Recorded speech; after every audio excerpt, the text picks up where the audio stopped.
Once upon a time, there was a man named Nasu, and before the devil dropped an endless stream of free money on his lap, he used to write these things called visual novels.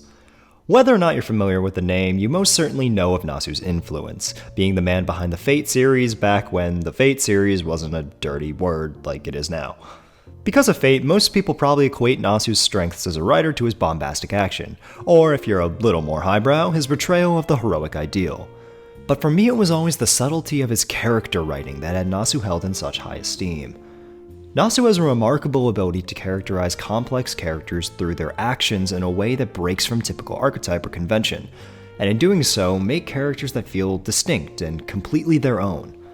To stress this point, let's go back in time and look at Nasu's best characters from his earlier work, Tsukihime, which was supposed to have a remake. Dear God, I announced this 10 years ago. Stop living off the grand order money and pick up a pen, you goddammit. I'm not really going to talk about what Tsukihime is. It's a perfectly good story, by all means, read it if you can. But rather the fantastic writing of the game's cast in the portion of the game entitled The Far Side of the Moon. Every member of this portion of the cast is putting on airs.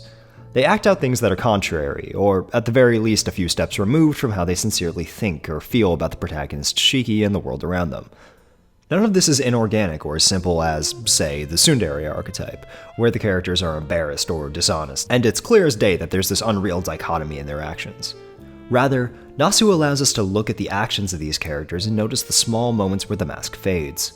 Before long, we can get a legitimate understanding of these characters and their motivators without the need for monologue explicitly saying something like, "Oh, I see that Hisui left the door open and didn't tell Akiha about last night.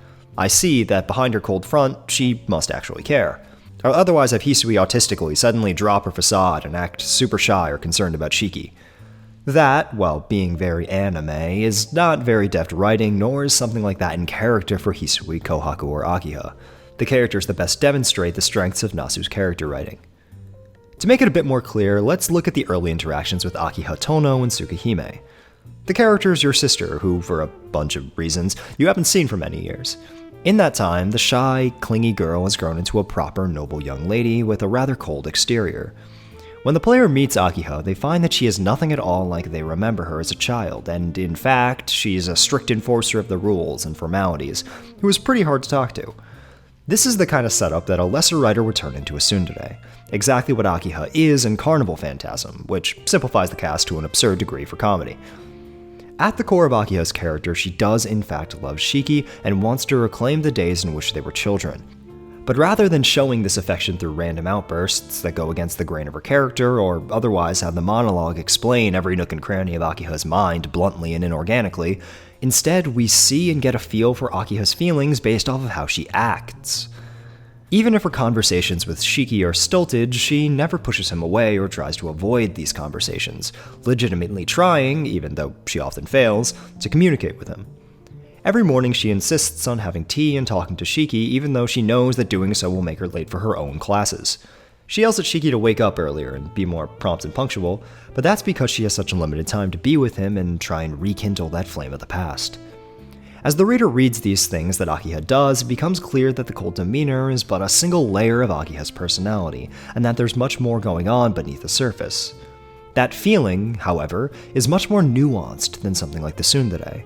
Having this conflict between action and intent portrayed through actions allows you to realize that Akiha's real conflict doesn't come from something like being too shy to be honest about her feelings, but rather no longer knowing how to talk or relate to her brother.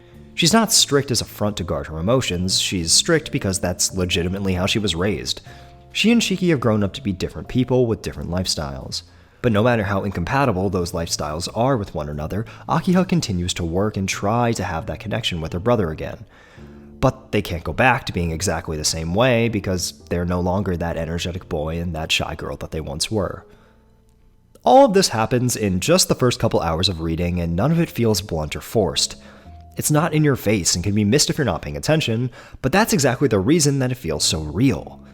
In writing Akiha like this, Nasu creates a complex character with a tangible set of goals and a legitimate multifaceted personality. Akiha's character runs even deeper than this, but it's astounding how much can be portrayed about her in just a couple hours of her being a side character in the visual novel. This sort of thing is true for the characters of Hisui and Kohaku as well, who each combine their actions with their words to go against archetypes and create something wholly unique. It's this kind of writing that made Tsukihime so stand out for me. Nasu's not the only one to do this kind of thing, of course. Tonikawa Yuto does a great job creating characters in this same sort of way in Chihiya's route in the visual novel Rewrite, see Gil, Pani, and Sakuya.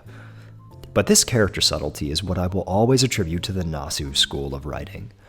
This which allows us to create more realized characters and defeat the demon of archetypes. Now we just need Nasu to stop bathing in money and start actually writing stories again. Thank you.